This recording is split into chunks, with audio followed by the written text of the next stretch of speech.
Thanks for clicking on the video. Hit us with a like on Facebook, a subscribe on YouTube, a follow on Instagram. You can find us at HOMIEandTheDUDE. That is at HOMIEandTheDUDE. Thanks again. Enjoy the video. What is up, y'all? Welcome to episode 33, also known as the first episode of season 2. We are super psyched with lots of stuff going on in season 2. But first of all, this is our first podcast of the season, and we've got a banger. We've got Espen Fadnes with us, who is a Wingsuit World Champion. We are honored to have you here today, Espen. Thank you for being here.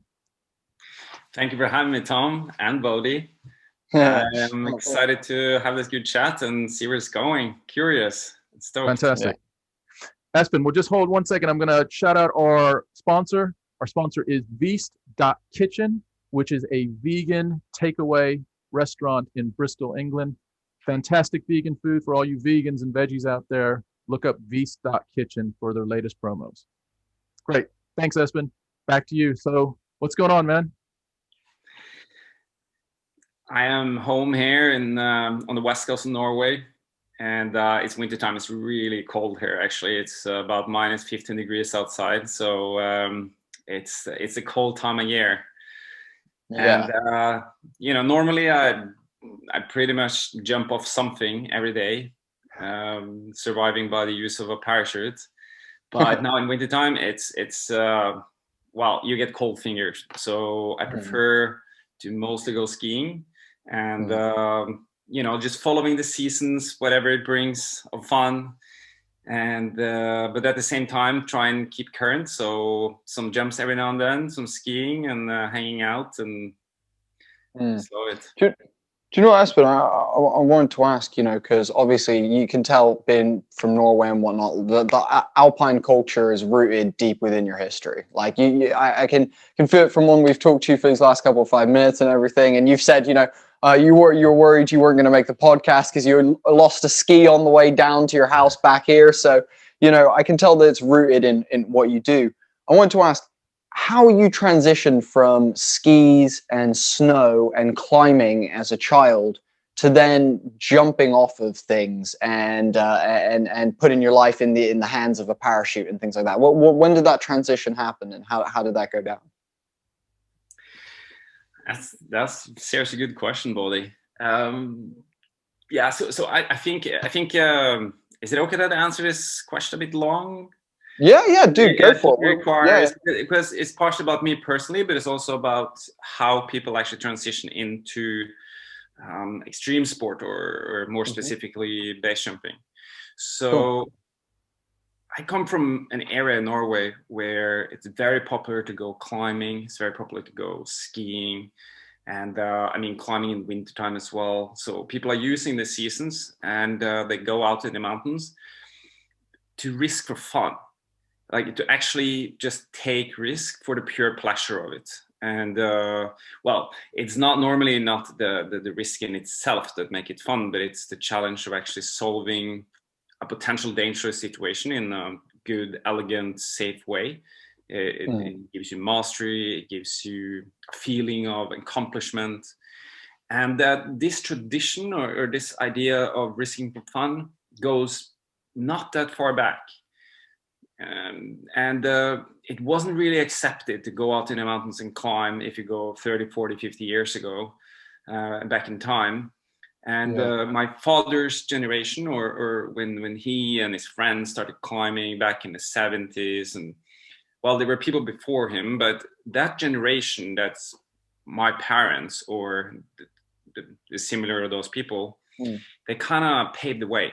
They made it acceptable to go out and climb on a rope or ascend mountains and do great things when it just came to the challenge of reaching somewhere where it had to involve risk.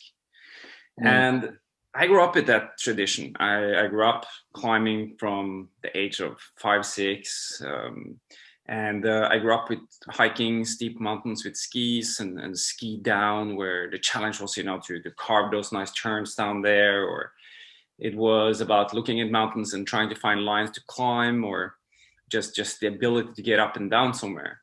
And so that became part of childhood, and became part of childhood for a lot of my friends as well. I have a lot of friends that aren't necessarily base jumpers today, but they're really good in the mountains. They're really good at climbing and skiing and kind of like being those alpine people. Mm-hmm. And the step from being pretty solid at taking risk for fun in a way in the mountains to become a base jumper is pretty short. Like if you look at how we base jump, especially in this area, it's a lot about getting up there. Like it can be hours and hours of pretty challenging hills to climb, and you need to take a lot of assessments when it comes to weather and the topography, or like the whole larger aspects of what kind of nature you're dealing with. And if you don't have that package, like if you're absolutely blank on mountains, then the journey is really long. And this brings me back to why I ended up being a base jumper, because I took a skydive course back in 2000.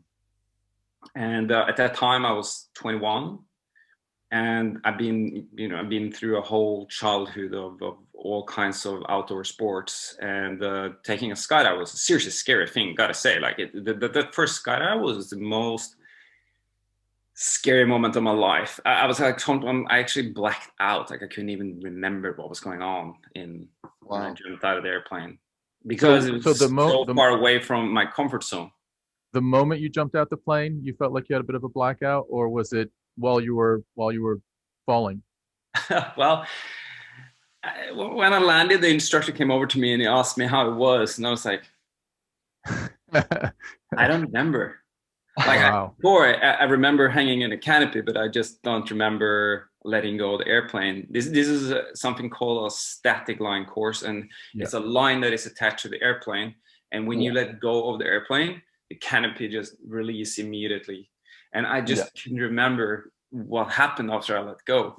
And it tells a little bit about what kind of mental overload I had. I was just too scared, but I did love it. Like I truly found it interesting, and I went up again and again and again.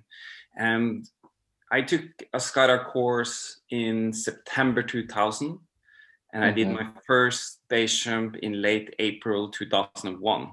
So it was only like 8, 9 months between started skydiving and go base jumping. And ironically, from that moment, or from when I started jumping off antennas and bridges and mountains, I felt way more home doing base jumping than skydiving, because it was almost like I was back home again. I was back where I belonged, which was just hiking up in very familiar surroundings, and make assessments and considerations that was very similar to what I've done before in climbing or skiing, and then just jump off. Amazing. Nice. Do you know what? It's crazy. A few things that you mentioned. So I actually grew up.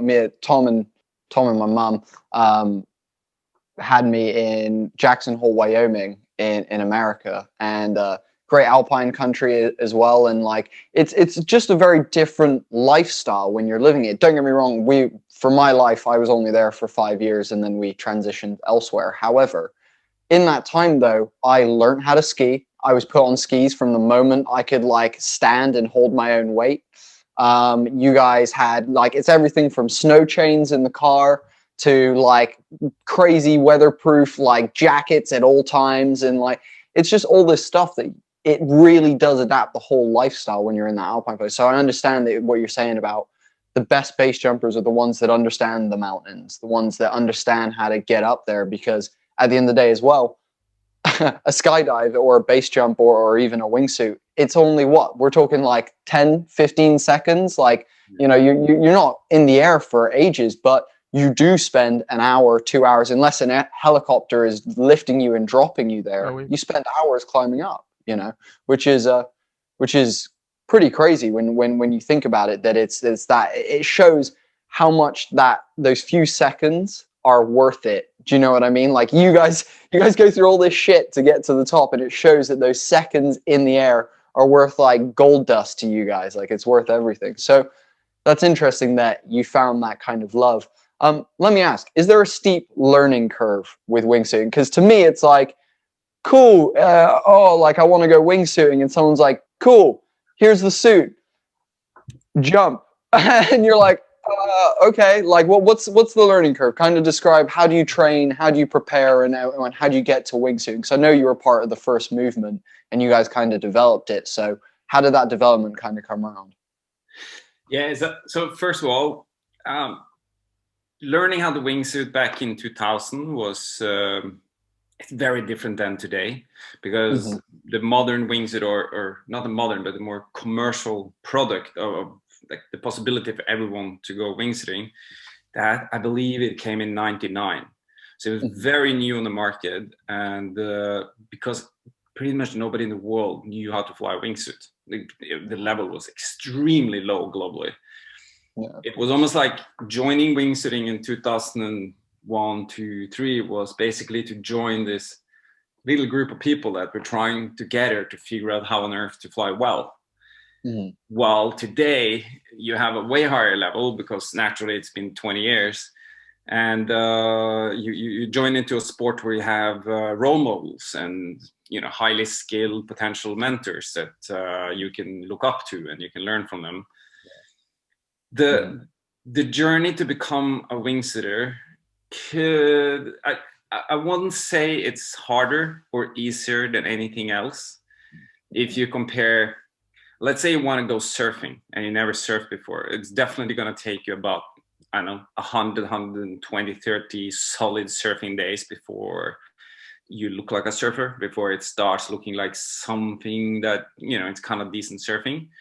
And it's pretty much the same in skydiving and wingsuiting and base jumping as well. You need to put in about 100, 150 solid days at the drop zone, where you get some good skydiving happening, and you get the proper progression. And that's going to pretty much bring you to a level where you can safely start base jumping. And so it's like, people have a tendency of looking at it a bit mystical. It's like, ooh, this like sketchy, dangerous sport where people are doing those like really radical things. But ultimately, if you do all the steps, you take the skydive course, you get the skills, and you start wingsuiting from an airplane, and then you get those skills, and then you take a base course or something. Like, if you take those steps, nothing is really mystical anymore. It's just a natural progression that I would say most of us is able to do. It's you need to be above average risk willing, I would say, or there need to be some kind of motivation behind it that really drives you forward, because it is seriously scary. I mean, to jump off a mountain it's still scary. Like, I've done it for 20 years, and you need some kind of reason to do it. Well, we've joked about it, and I guess we were like, I guess maybe it was a couple years ago, we literally did not know how you went from saying I want to do the sport to actually being, floating down, a ridge. And we were like, so how does that even happen? We couldn't connect up that you would start out with skydiving first, and you have a chute, and there's steps along the way. So we were just thinking it's the craziest learning curve in the history of like things that humans. It's like, I'll try it. Let's see if I can do it. If I can't, I'm dead. That's basically that's basic. But no, there is definitely a systematic way to de-risk the sport, which we somehow, as laymen, we just didn't connect up. But now it totally makes sense. So you make. I can give you the numbers. It won't take that much time. So to take a skydive course is about 1 week. One week where it costs quite a lot of money, but you have a lot of resources on you, and you learn how to safely jump out of an airplane and land at a pre-decided landing area. And then you have to move on doing about 200 skydives within a fairly short time frame. You can't do 200 skydives over 20 years. Like, it need to be within a little less than 2 years. So you need to put in a fair amount of weekends and put aside some resources to make this happen. You do those 200 skydives, then you can do something called a first jump course in wingsuit, which is normally it's just a day, like a day or two with an instructor that helps you, put the wingsuit on the skydive rig and make you understand things. And then you go through a couple of jumps together, and then you are an independent wingsuit skydiver. And you can basically just jump your ass off with a wingsuit out of airplanes. So is that an international protocol on how to become an international wingsuit skydiver? Yeah, pretty much. There are a few exceptions. There are definitely some Cowboys? sketchy republics where you can go and get away from those rules. But from a personal point of view, those rules are not very hard. It's they're not tough. They're not strict. To do 200 skydives isn't actually taking that much time, and it's really worth it because in the end, when you jump out an airplane with a wingsuit, it's way more fun and it feels much better if you've done like a proper amount of skydives in advance. And then when you've done those 200 skydives and you start wingsuiting a little bit and you reach 250 skydives, then you can take a base course. That's normally 10 days. It can be a week where you get through all the learning how to pack, learning how to deal with all kinds of different base jumping, and you jump for bridges and you get used to it, and then you move to mountains that are very overhanging, and then you nail the exit and you start understanding more and more about it. And then after a couple of weeks, you are an independent base jumper. And if you put in a season where you jump off whatever you can find that is safe-ish, you well, there are no one that is really doing a proper wingsuit base course. It's like when you come to the point where you've done all that skydiving, all that wingsuit skydiving, all that base jumping, you've done it for a year, you know so many people that you can basically just reach out to someone that have done a fair amount of wingsuit and be like, hey, can you just help me get through those first couple of wingsuit base jumps safely? And most people would help you, and then you're there. And let's say after a season or 100, 200 wingsuit jumps, you are going to realize that it's not that difficult, and it's lots of fun. And most people would start flying a little bit more close to terrain and cruise around. So for you two guys, you would be, I would say that you would need about 2 years from now if you put in the resources, and then you would jump off mountains in the wingsuit. Amazing. Well, I'm not sure my heart can deal with 2 years, but no, that would be absolutely insane. That's absolutely incredible. And I remember I watched a thing with you, and you said that it's actually so easy to steer your body in the air that you believe in a former life humans probably could fly in some point.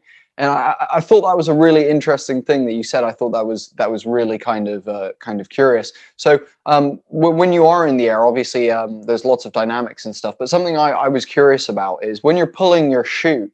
Obviously, keeping your frame is what's keeping you gliding. When you go to pull your chute, does that often add rolls, or does that change your trajectory and things like that, or is it something that if you do fast enough, you're still going in the same straight line?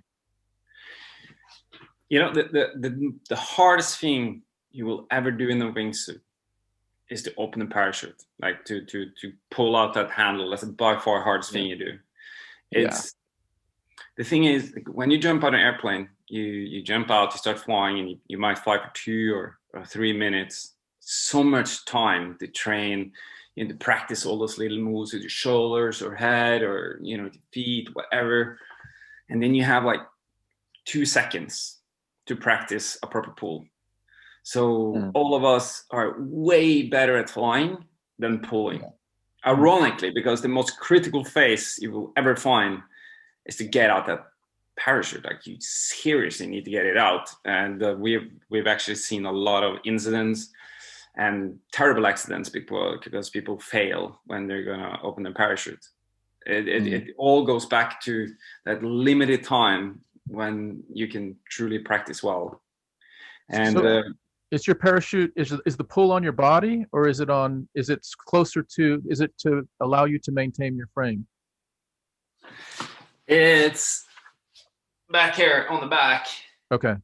So you can probably see it in some videos. I don't have any videos here right now, but when you're flying, you straighten out your arms, straighten out your legs, right? And your whole body is pretty much stretched out in this semi-X position. And in the second you want to pull, you have to reach the right hand, and that hand need to go behind the wing. And you need to find that handle and you can't see it. It's not visually there. You have to feel it. You have to know exactly where it is. It's in the exact same place as it is in with no wingsuit skydiving or base jumping. Like the handle is in the same place every time, but you have a big wing that you need to reach over, and you have to do all those moves pretty perfect. If you do mistakes, if you mess up something in the process, you might get material in between the hand and the handle. And we've seen this on several situations where people in skydiving, they end up using the reserve canopy because they can't get out the main parachutes. And in base jumping, well, you only have one parachute, so if you can't get it out, you're crashing. Yeah, that's dude.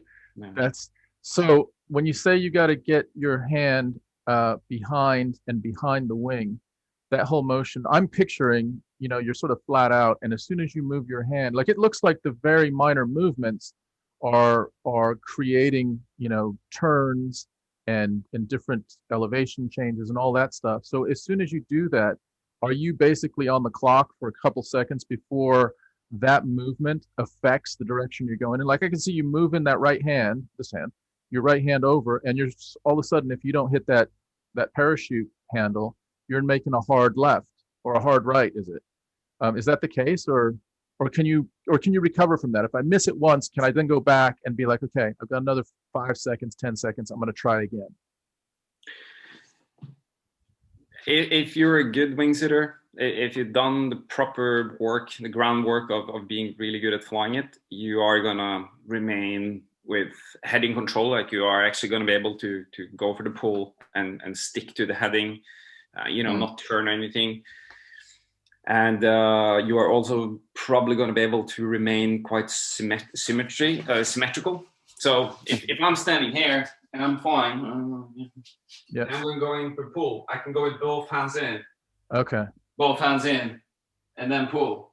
If I go with only one hand, that's going to create a little bit of asymmetry. Yeah. Some people do that though. Some people do it, and it can work. And you can counteract a little bit by taking one arm in, and then you change the pitch for your shoulder or something like that. But personally, I always stick to symmetry. I always try to fly like I fly everything. Like I'm flying my wingsuit. I'm changing the speed a little bit for the opening sequence. I go in to grab the handle, and I remain flying, and I pull it out while I remain flying, and I fly and I fly and I fly and I fly until the canopy, the parachute opens, and I still fly it, and then I just never stop flying. And it's a bit of a principle that a lot of people that I would say are quite experienced and are quite into the small details, we really believe you have to fly the whole way. Like you can never, go in and pull and just kind of give up and close your eyes. It's everything you do need to be smooth, need to be controlled, because if you do mistakes, but the mistakes are happening while you are in full flying control, you're calmer, you got more control, and you can just sort out the things that appear, like if there is an issue. But if you are kind of like closing your eyes and just grabbing for something, and something goes wrong, you're just falling like a rock and you're out of control. And if you're one of those that do 600, 700, 800 jumps a year, you just need every single detail you do to be controlled and well thought of. So I can imagine it's not one of those kinds of things you're doing when you're hungover on a Monday or something. But what I actually wanted to ask you is, I know you've also kind of talked about equipment safety and making sure that your stuff, you have a rigid routine where you check your shit, you recheck your shit, you make sure you check your back, and you do this whole routine. So I know there has been once or twice in your career where you have had some equipment fails. I know once your foot slipped out of your suit or something, and you were a bit bummed about that, and that was a scary one. How much of wait, dude, did you say a bit bummed? Yeah, that's a good point. Well, I've tried to put it in proportion. For me, I would be like, why am I doing this? Quit my life. Like, this is ridiculous. Like, I didn't check that. I'm in it. Like, I would freak out. But I'm sure for Espen, he was just like, it's a bad day. I was tired. I forgot my foot thing. Next time I'll get it. Like, it was a bad day. You know, I don't know what you're thinking. But I want to ask, like, how much of your time when you're up on the mountain and you're like getting your suit on, how much of that is safety checks? Like, or does it start earlier? Does it start with packing the bag and then do it like all the way through? Like how much of that is safety checks? Well, it's a lot. And I would say that if you truly want to build up a system, and this is how I do it, and I do believe most others do the same. So the way I skydive when I jump out of airplanes is almost identical with the way I do base jumps. So I have pretty much the same shoes, same amount of clothes, same gloves, same helmet, goggles. You do the wingsuit is of course the same. The only real change is that the actual rig, the actual backpack that I'm jumping with, is a base rig and not a skydive rig. It's an important difference, but I have made sure that the handle that I'm grabbing is exactly in the same place when I base jump and skydive. So whenever I stand on top of a mountain, even though I haven't jumped for a couple of weeks, I feel current, because when I can combine skydiving and base jumping so closely, it's like the routines I do in skydiving becomes the same routines as I do in base jumping. Yeah. And if you want to be good at it, you have to jump a lot. There is no way around it, because if you do something a lot, whether it is, I don't know, like computer engineering or being a teacher or holding presentations or, ski like you were doing, or base jumping, you have to be there physically and do it a huge amount. That's when you get routines, because you learn all the small little details that you want to tweak a little, change a little. You start getting really picky with the small little things, like maybe you don't even like those socks. Maybe you want to change them a little bit because it feels a bit odd when you fly, because the shoe feels a bit weird. Like, you start learning all those small things, and the routines just start developing on it. And if I look back at my life in skydiving and base jumping, I did way more mistakes between 2000 and 2010 than between 10 and 20. And I would say the difference, if I look at my whole life of jumping, the last, I would say, like 5, 6, 7 years, I've been very much professionalized in the way that most of my money I earned from coaching.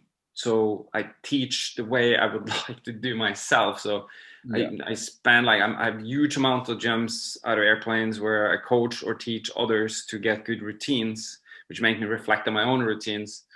The amount, like the quantity of the jumps I do today is maybe as much as 10 times more than what I did in 2006, 7, 8.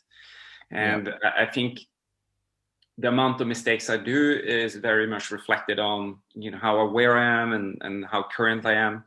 And if I look at myself being on top of a mountain, it's a very specific checking routine of things that are being checked. It's not that big though. It's not like checking every little seam or anything like that. I have control of my gear. I check it. I check in with my friends. The plan. It's like, basically, if you look a little large at it, you need to be physically there, be fit, be ready. That goes to the endurance capacity to hike up, or it goes to the skills you learn from skydiving, and then it comes down to the equipment, which is to have full control of every single thing about your gear, so you have no gear fear. Like, that this gear is going to work, and then that helps to be mentally prepared, because you feel more calm by lowering that gear fear, feeling less exhausted, knowing all the small details. And those three things brings you to the more tactical plan. Like, what exactly am I going to do right here now with my physical, mental, and technical abilities or tools? And then that goes into the gear check and the check of everything that is to go with the tactical plan, and it doesn't take very long. It's a couple of minutes, and it's no time. Thanks for watching this episode. We really appreciate you supporting Homie and the Dude. Please hit us with the Holy Trinity, like our Facebook page, subscribe to the YouTube channel, and follow us on Instagram. Just search @HOMIEandTheDUDE. It all really helps. It's Amazing. You mentioned two things. One was you mentioned more than that, but one that I really resonated with me was this concept of gear and how we need to become comfortable with our gear. And almost we start needing certain things, even if it's not the latest thing. It's my thing, right? So like a comfortable, I remember playing basketball. There was just you wanted, if it's a big game, you wanted to wear a certain pair of socks. You wanted to wear, your boots that you had for the game, but also you tie them up in a certain way. There's the ritualistic thing that's very sort of relatable, I guess, across sports, especially it feels like in competitive things or maybe dangerous things. I'm thinking even like, what movie was it? I think it was Troy. Well, dude, I was going to say, even for like skating, like as a skater, I do the exact same thing. Like I have my exact down to what bolts go through my board and hold my trucks to my board. I have specific company, specific type of bolts. I have the specific bearings that I want, the specific bushings that I want, bushing caps, trucks, wheels, grip tape, like down to, and then that's not even on me. Then if you're talking about what I'm wearing, like clothing, I usually wear cargo pants, and I have my skate shoes, whether they're the big etnies because it's cold and I want to durability, or I'm doing board feel, so the thinner, So you're totally right. There is that and I've never heard the term gear fear before, but I think that is one of the sickest terms I have ever heard. I think that is that's a real thing, dude. And do you know what's interesting? I get it with podcast gear. So when we do this podcast, we have all this technical gear set up, and don't get me wrong, me and Tom have done, this is our 33rd podcast now. So we've done this a lot, but tech is unreliable and fails sometimes. So I would say I still have gear fear about some of our tech stuff, but sorry, Tom, sorry to interrupt. But no, yeah, I was just going to say that's another example of literally needing specific bits of gear that are, and for us as well, like when it's time to introduce something new to actually make the thing better, we hesitate. We're like, do we want to test that for this podcast, or let's maybe do it as a separate test thing, So even though it's to increase the quality of the production, we're slow to accept it. And the other thing is, Boats, do you remember when you broke your wrist, what gear you had that day? Yes, yeah, I'd got 100. That's a really good point. Yeah, that's a really good point. I had just got new deck, new shoes, and like new wheels and stuff, and I had never worn that type of shoe before, ever. They were not my standard shoe in any way, shape, or form. And later that day, I broke my wrist. You're totally right. I didn't even think about that. Yeah, I mean, it's not. I mean, it might be a coincidence, but also maybe in the back of your head, it just wasn't as comfortable as your usual stuff. So yeah. So anyway, the other thing that I thought was interesting is how you, again, this concept of de-risking the sport, right? Just doing things, going through the protocol, going through the list, right? And if you go through the list well enough, then you start removing aspects of failure. And I remember my dad, who was really into guns. So I'm from America. My dad has guns. And he just drilled into me, if you are going to hold a gun, you need to know how to make that gun safe. Yeah. And that was more important to him than us going to the gun range and practicing the gun. He was like, you're going to go through a series of exercises over and over and over again, how to make the gun safe, how to make sure there is nothing in the gun that will make it discharge accidentally. Yeah. So that you start removing accidental failure from the equation. It sounds like it's the same thing with a super high risk sport. Like, again, from us as laymen, we just look at it and we're like, oh my God, like one little thing. And you've seen the footage, you've produced the footage of some of the amazing, it seems like very, very close to hard landscape, just people like going down a mountainside or something like that, or through different, natural obstacles. It just blows your mind.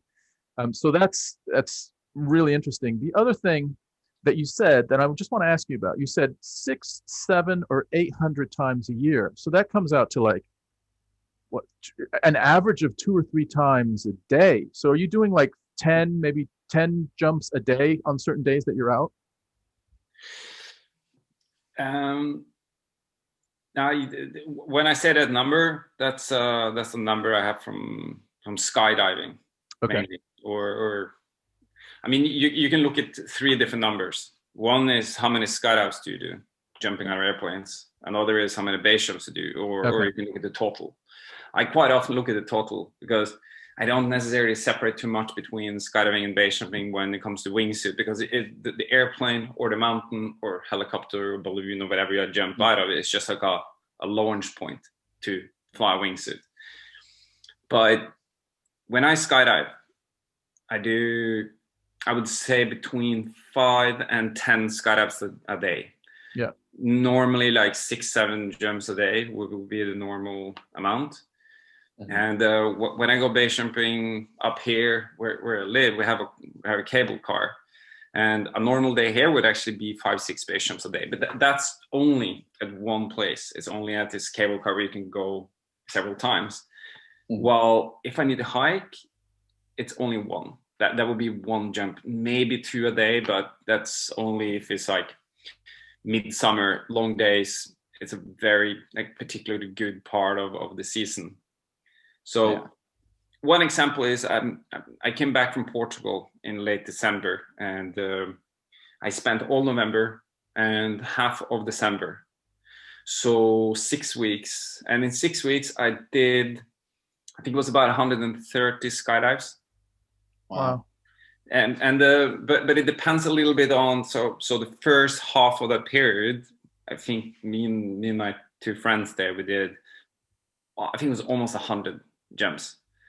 But then the second half we did like 20, 30 because of bad weather. And weather is really important in this game. So you may be able to do 10 jumps in a day of skydiving, or for that matter, base jumping. But through a whole season, I would say 30% of those days, you're just looking at low clouds or pissing rain. So you have to put aside a huge amount of time. And then the average might end up being a couple of jumps a day. Gotcha. And some days it's like more than 10, other days 0. Yeah, gotcha. And I'm thinking about the weather thing. Yeah. Like, is there a range? So, you know, when you think about, you see movies of people that are ready to summit Everest, and they need to have a certain type of weather to do that, and they need to start at a certain time during the day and all of that to make sure that they don't get caught.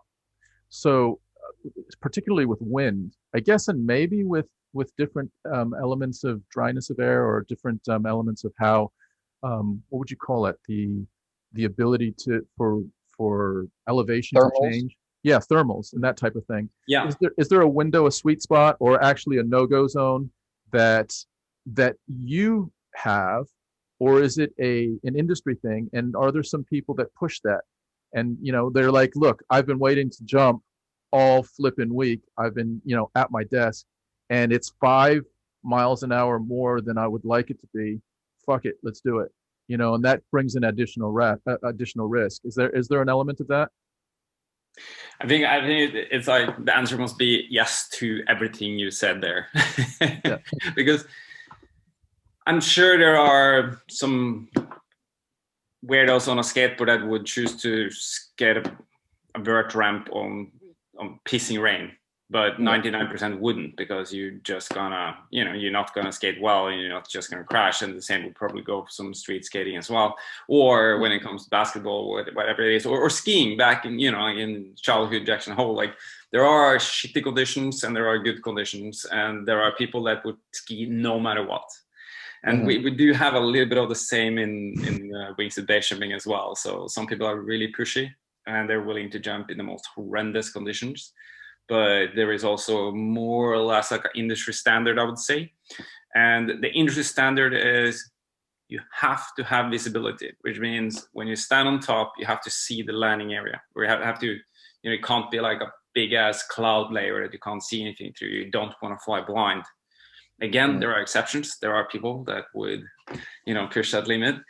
And when it comes to wind, you can have some wind, but not a lot. And when I say not a lot, I mean, if you're standing on the exit point and you feel uncomfortable just standing there because the gusts of the wind is kind of shaking you out of balance while you stand in the wingsuit, it's probably time to hike down again.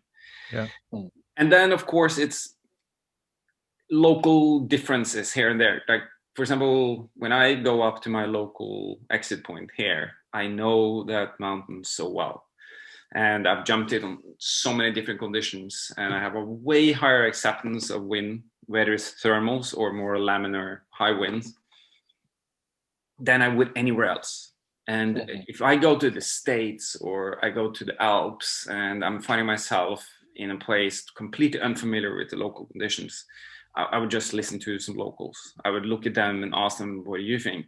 Because there may be things that I don't know. And that goes back to preparations. It goes back to decreasing risk. In the second I don't know, I have no clue what kind of risk I'm taking anymore. It's like I have to lean on something, and that would be local resources.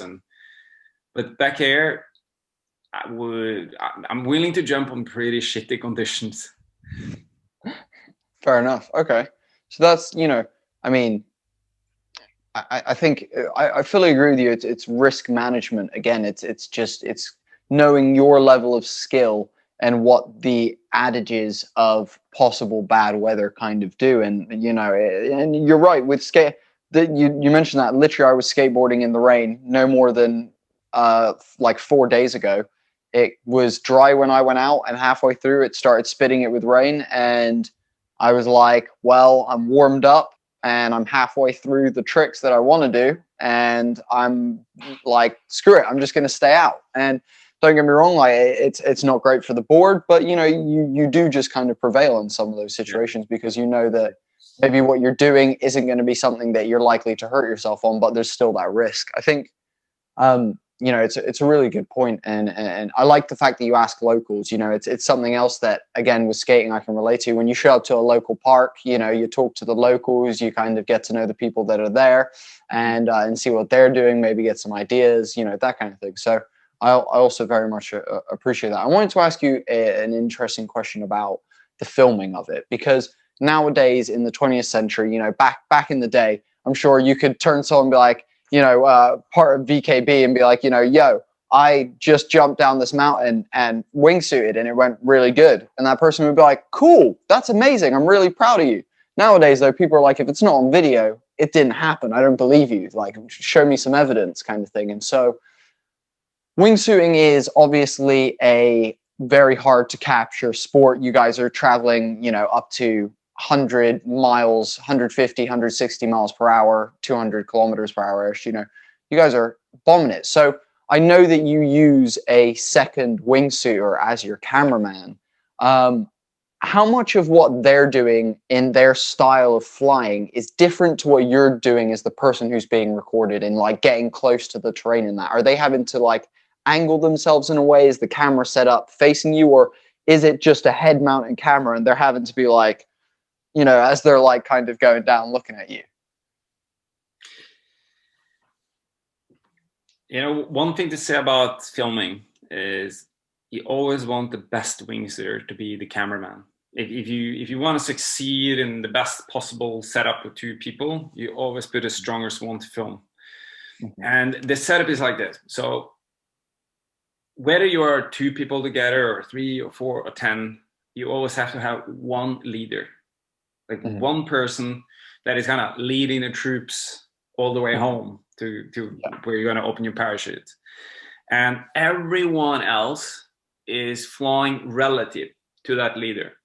So they don't care about whether that guy is actually flying them home. They just care about flying relative to that person. So they're just kind of shadowing that person. Mm-hmm. Just like if you look at an F-16 larger formation, you know, moving around, they call them wingmen, or, you know, where they kind of set themselves up in fixed formations, and there's always one airplane that is leading the line, and then everyone else is flying relative to it. So if I'm filming someone, I'm basically, in the second they start counting down to jump, I only look at them. I don't even look down where I'm jumping. I don't care. I just know it's wide open. I don't need to look down anyway. So I just look at the person that is 90 degrees to the side of me. And if I'm really serious, I actually have this like aim point.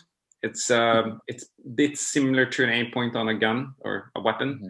So whatever I'm looking at through this like circles of like an aim system is what is centered in the frame of the camera.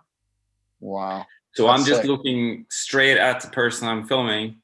I know that they're centered because of this aim point system, and because that's correlated with how the camera is set up on my helmet. And and then because of that, I just know exactly whether they are in the frame or not.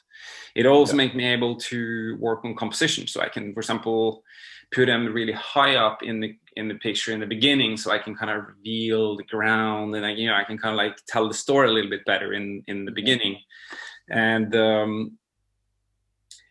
it's like, if you want to be a really good cameraman, it's all about reflecting on what kind of story do you want to tell. Of course, from the second someone jumps out until you're done with the camera job, you have to reflect on, how is this story going to be revealed? How do I want to tell the story of this exit? How do I want to tell the story of flying towards a line? How do I want to tell the story as they fly on? And think about what is going to be the background and what is beautiful and how is this going to work together. And those thoughts need to come together with the plan of the leader of the jump, and of course the safety of yourself. So for example, if they are doing a left-hand turn close to terrain, you can't be on the left-hand side of them, because that's very likely going to kill you, because you're not looking at where you're going, you just look at the leader. So you have to constantly plan on what kind of line are they going to fly, and then where you're going to put yourself to be safe and fully focus on filming them. And there's been a couple of situations in history where you've had highly professional, like super skilled cameraman that pretty much do this for a living, that come to the person they're going to film, the object they're going to film, and ask them, shake my hand. I just want to shake your hand and make you know that my life is in your hands right now. Wow. And then you go jump. And it's because the cameraman is not even going to know if he will die, if the mistake is done by the leader. Like if they fly into a wall, the cameraman isn't even going to notice it happening.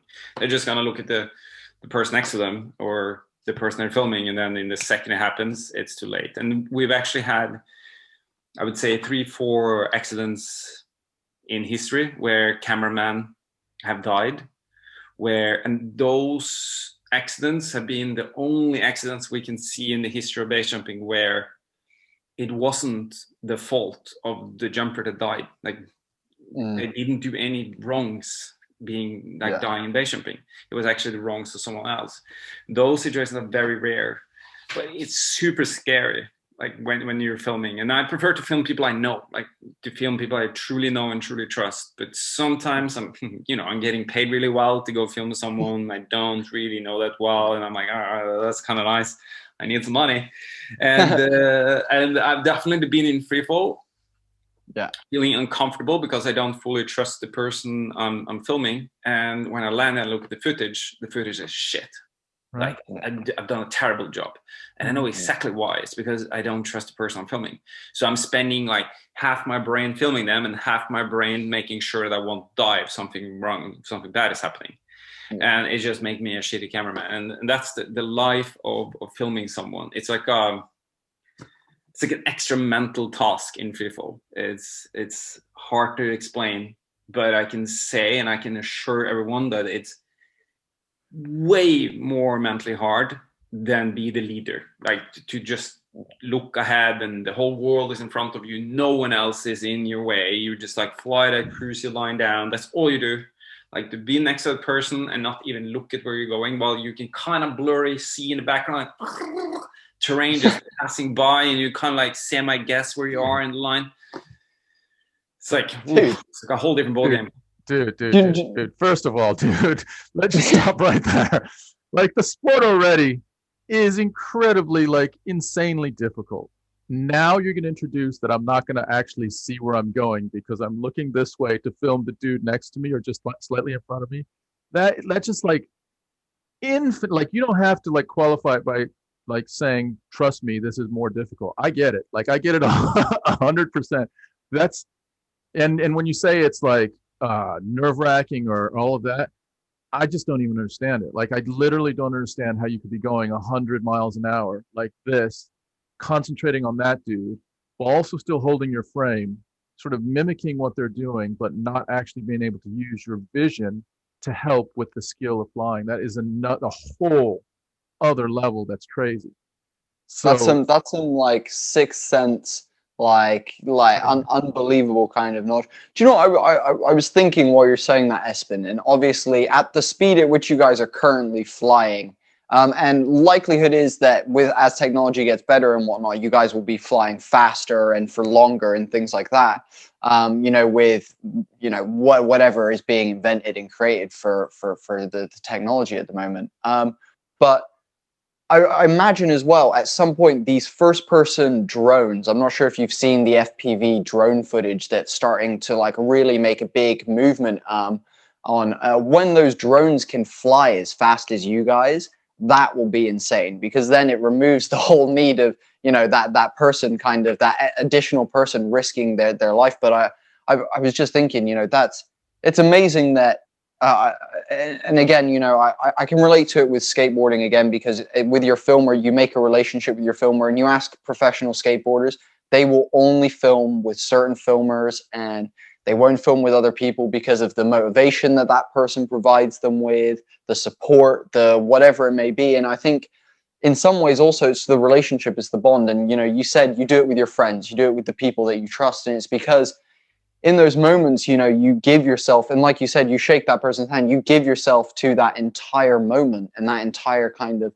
second, and you go, I'm relinquishing all care about me, myself, and my enjoyment of this moment so that I can capture this beautiful thing for you, which I think, one, is super selfless, two, an incredible thing to do, and three, just an unbelievable, like, you got to be a certain kind of brave to do that for a buddy, and I think that's, I almost respect that a little bit. I don't want to say more than being the leader, but I respect the commitment from the filmmaker. That's pretty crazy.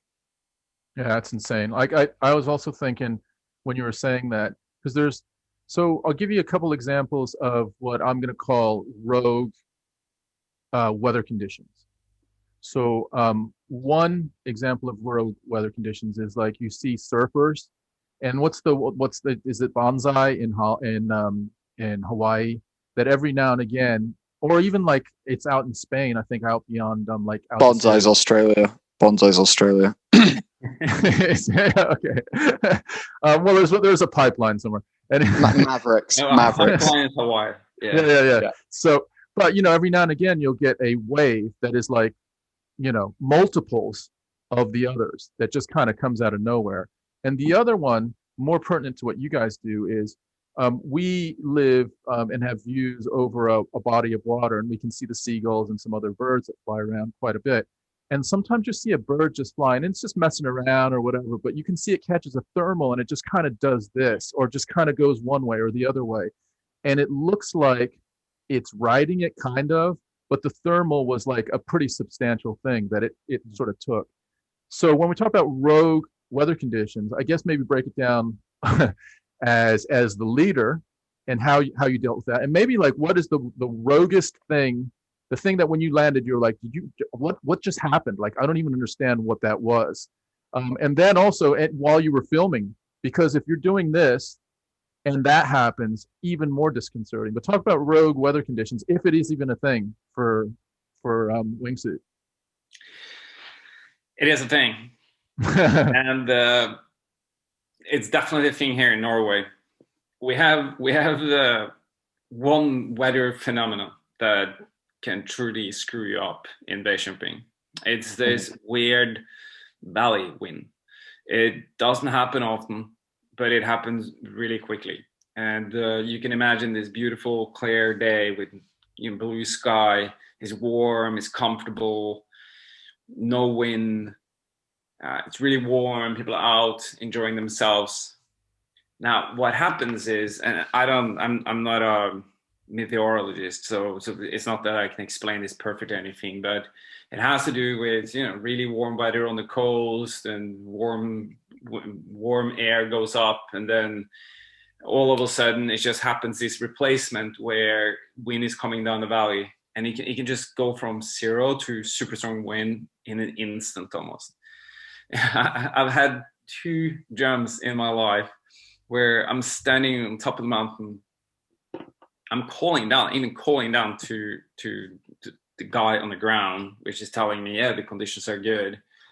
And then while I'm gearing up and setting up, the wind is picking up, and he didn't have the time to call me back, or I actually jumped off before he managed to get hold of me. And when I was hanging on a canopy, I was basically hanging on a canopy in a hurricane. It was just, everything was just insane. It was probably winds with like 50, 60 kilometers per hour. And my canopy is, if you just fly without touching anything forward, a base canopy, it's like moving in about 15 kilometers per hour. So you can imagine that if the wind is 50, no matter what kind of direction you're moving your canopy, you were just going with the wind, and it's going fast. So I just crashed really badly. Like I wasn't crashing hard vertical, but I was like coming in, like skimming the ground, and the canopy didn't deflate, so it just kept on moving me backwards, and I was taking up a hill, and it was total shit show. I didn't get injured, but I really screwed up my clothes, and I was lucky, I would say. And I've experienced it twice, and that's one of those like rogue weather situations. And on one of those situations, one of the jumpers, he wasn't able to kind of like penetrate the canopy into the valley, the main valley. So he kind of got stuck on kind of like on the edge of the valley. He couldn't get out to where he was supposed to land, and he just kept on going straight down, and he landed in a canyon. It's like 800 meters up in the valley side, and had to be rescued by a helicopter. He just couldn't get out of there. And he was really lucky. Yeah, that could have been a really bad accident. It was just out of control, landing in the middle of nowhere up in the valley side. And that's pure rogue weather. It's weather that appeared to be perfect when we jumped, but all of a sudden turned into basically a storm, like a valley storm. That's absolutely crazy. I'm getting a little sweaty. I'm sat here going, Espen, crashed on his way home and lost a ski, and I was just thinking that I was like, did you just lose your ski? Like, did you just leave your fucking ski on the mountain? I'm like, you live a crazy life. You're risking shit all the time in this alpine. Like, Jesus Christ! But I think that's amazing that that you're battling all this stuff constantly, and that it is an ever-changing and ever like evolving kind of thing, and that you, even as someone who has, I would assume, got your 10,000 hours at this point, you're a master of wingsuiting. I'm sure when that stuff happens, it still surprises you, it still throws you through a ringer, and makes you go back to feeling like a basic flyer again, because you got to like readjust, and you're like, whoa. That kind of shakes you a little bit. But I respect that so much. I respect that you are like, even more that you get back up on the mountain after something like that, that you're like, cool, yeah, next week the weather conditions are good, and hopefully we won't have a rogue wind. Let's go for it again, guys. Like, that to me is just absolutely unbelievable. I wanted to ask, because obviously with wind rushing past you and stuff, it's got to be like really loud, unless I'm not sure whether your helmet is like muffling any of that. I wanted to ask, have you ever skydived, base jumped, or wingsuited with music? Do you ever listen to music while you're diving? Yeah, I've tested it. Yeah, I've tried to jump with music, and you just need some seriously good earplugs, like a proper setup where it have some noise cancellation, and it need to be some kind of rubber system so it really isolates in your air, and preferably also some proper protection on the outside. You can The best is a good skydive helmet, because those are solid all the way down here. Like those more like Protect helmets or something, that they're not that good because the hard plastic is above your ears. I've tried it. It's cool. In skydiving, I wouldn't do it because I have some audible altitude alarms, and there's a lot going on in my ear about like what kind of altitude I am in, and when to separate from the group, when to open the canopy. It has to do with the emergency system. So in skydiving, I wouldn't do it. In base jumping, I would say it's totally fine. It's kind of cool if that's something you're into. Ultimately, I don't do it, but it's not that I don't like it. It's more that I like to be a bit low tech about the whole jumping. I don't like to have too much hassle. And it's kind of like, imagine you're standing on exit point and you're standing there with some friends, and then it's like, hold on, you put on the music, and then you set up the whole music thing, and then all of a sudden someone starts talking to you because they want to make you alert of that we're about to go, or someone is struggling with something, and I'm like, what? And I can't hear them. So it's a bit of that hassle with all this tech that is making me a little bit less aware, a little bit less able to, truly be in the moment and be right there. And I like to try and just keep it as simple as possible, and hear things as well as I possibly can, see things as well as I can, like keep things super simple. I used to, have this like big ass helmets and ski goggles and all this kind of stuff, but then I just went away from it, because if I just put on like this super simple skydive goggles, I can see absolutely everything. And if I keep a simple helmet on where it's open, where my ears are, I can hear everything perfectly. Yeah. And it makes the situation more similar to just everyday life when you're just there, like you are now, right? Sitting there with your wide open ears and everything's just normal. And I think ultimately in the end, that's when we are at our best, when we have our senses kind of maximized and we are as close to pure as possible. Do you know what? I actually really like that answer, as opposed to what I was maybe thinking you were going to say, which is like, yeah, man, badass like rock song as I plummet to the earth and it's like amazing. Like I thought you were going to say something like that, but no, I actually really like that. The fact that you have to have all of your senses attuned to be really, really focusing. Also, I can imagine as well with hearing that has something to do with equilibrium and balance as well, because just generally your ears are your part of your like whole balance system. So I can imagine that. It's not 100% though. Like, back in the days, I used to do big mountain ski comps, and I used to listen to Massive Attack. And seriously, I was tuning up to the sound as loud as I possibly could. It was like when I was skiing, the only thing I could hear was Massive Attack.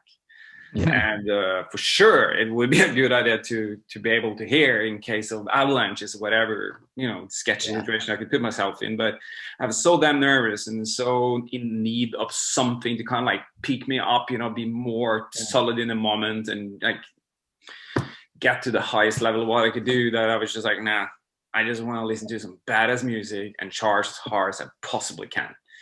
Nice. That attitude isn't really what you need in base jumping, because it's so damn dangerous already that you rather want to calm things down a little. It's like, keep chill. You don't need to kind of like smack your face and go nuts. Like, it's more about management of adrenaline and nerves. Do you have any like key things that you do to kind of, because obviously fear and adrenaline and things like that, when you master them, when you can harness them, they become weapons of pure destruction. You can be one of the most powerful people on the planet if you can master your own fear and your own nerves and whatnot. So do you have any tools? Do you meditate? Do you do like a 1, 2, 3 go? Like, what's your kind of method at the top of the mountain? Actually, I haven't done meditation on the top. I tried some meditation last year, and I had a longer period where I was testing it out. My girlfriend is more into it, and I liked it. I did, but I'm a bit like, I'm not that good at just getting routines and then sticking to them if they don't really change something in my life. So I kind of faded out on it. But back to the question more specifically. So, and this is weird because it's almost like meditation, right? It's like, to master the situation mentally, I have to stay in the moment. Yeah. That sounds a bit weird because it's almost like this meditation expert that is talking about it. But the way I do it is that I think about the things I need to think about. It's kind of like when I'm standing on top, I go through the plan. I check my gear. I identify, like if I'm standing on the top and I'm nervous, which is every time, I identify what it is that make me nervous. I go through the plan and I'm like, yeah, okay, I'm nervous about the pulling area, or I'm nervous about the wind and the landing area, or I just identify exactly what it is that make me nervous about the specific task I'm doing. And then I start reflecting on it. I kind of like break things down. I'm like, okay, so what am I going to do to manage the situation better? And then I go through it and I'm like, and if the answer is, yeah, okay, cool, like this is a good plan, I like it, this is going to go well, then it calms me down and it makes it more rational to move on with what I'm going to do. So it's all about like breaking down everything I have around me and just stick to that. I think that the one thing that is screwing up things for people, whether it's base jumping or maybe skateboarding for that matter, is that they start thinking about the things they're afraid of. So it's like you're afraid of crashing and hurting yourself, and then you think about how much that's going to hurt and how much that's going to suck, and then you just kind of like get in this cycle of bringing, and it's just like downward spiral instead of thinking more solution based. Because ultimately, when you're standing on an exit point and you're about to jump, it's like it's either or. Like either you jump, and if you jump, you better have a good answer for it. You better agree with yourself on why you're going to jump off this mountain, because there's no way back. And the second you lean forward, there is no way back. Yeah. Or just hike down and think about the small things, like all the small details, break things down, stay in the moment, stay there, stay focused right there. And I definitely calm down by thinking really constructive about what I'm about to do, like very technically specific. It's like, okay, that's how I exit, that's how I move on, this is how I fly, this is where I open, this is where I land, and I think very specifically at them, and it calms me down and it makes me more prepared to do what I'm doing.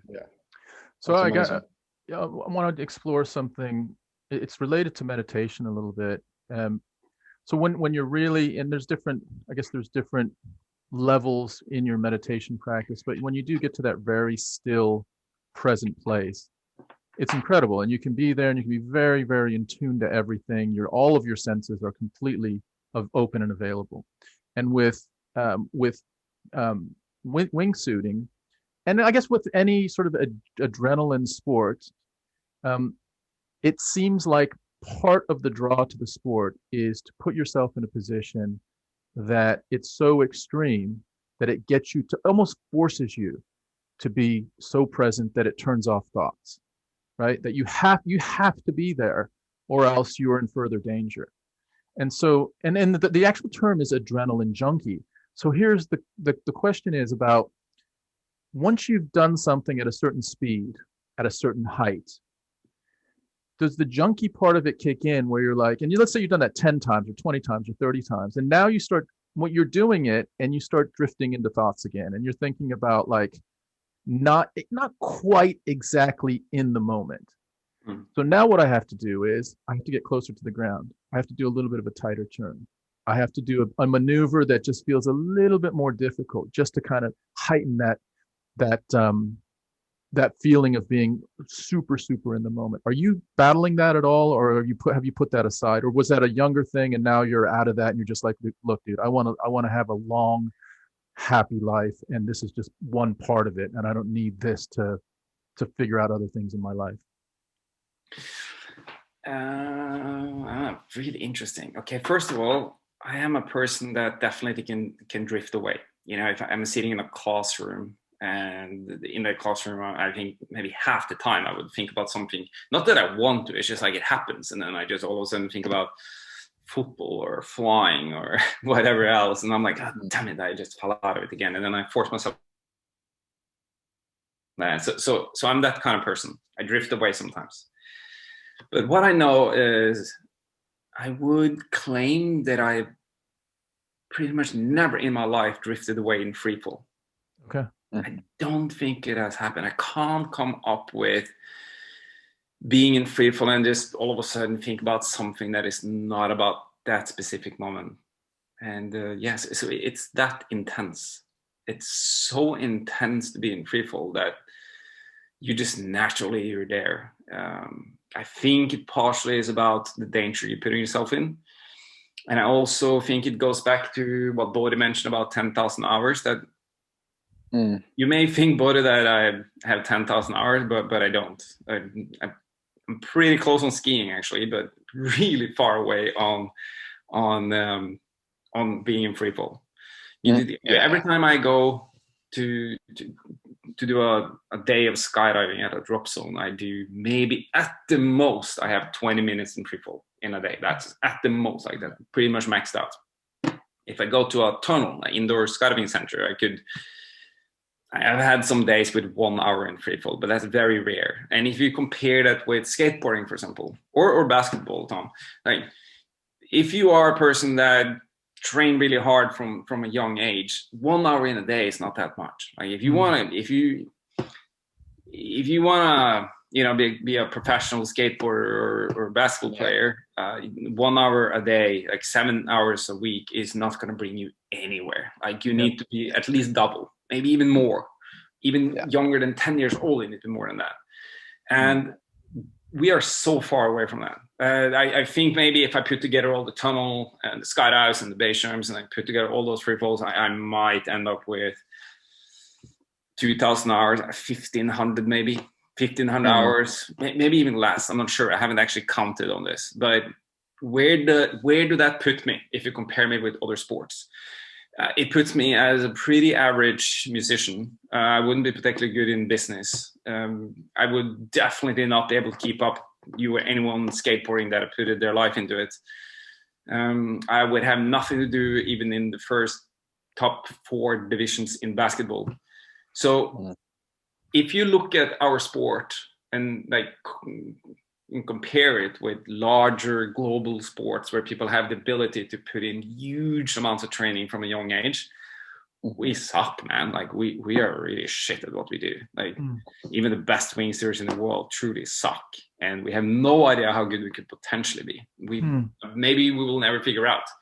And I think that's partially why we're so in the moment when we do things, no matter what, because we aren't that good at it. So even though I do this, like for example, like give example today. So I'm probably going to do a couple of jumps tomorrow because Saturday the cable car is open. I'm probably going to go skiing a little bit first. This is the first time the cable car has been open since 31st of December. So I haven't actually been in free fall for the last, well, I did jump on the 2nd of January. So, but anyways, it's like almost 2 weeks since the last time I jumped. 2 weeks. Yeah. Imagine if you are a pro skateboarder and you haven't touched a board for 2 weeks. That's not a time to truly perform well. You're not current. You kind of lost it. You need at least a couple of days to get into the sport again. Yeah. And most skydivers and base jumpers, they experience this constantly through their whole career, that they have those couple of weeks without it. You never manage to jump enough. And ultimately, when you're there, you feel fear because you're not that well prepared. No matter how hard you work for it, you're still not up to the level of high-level sports.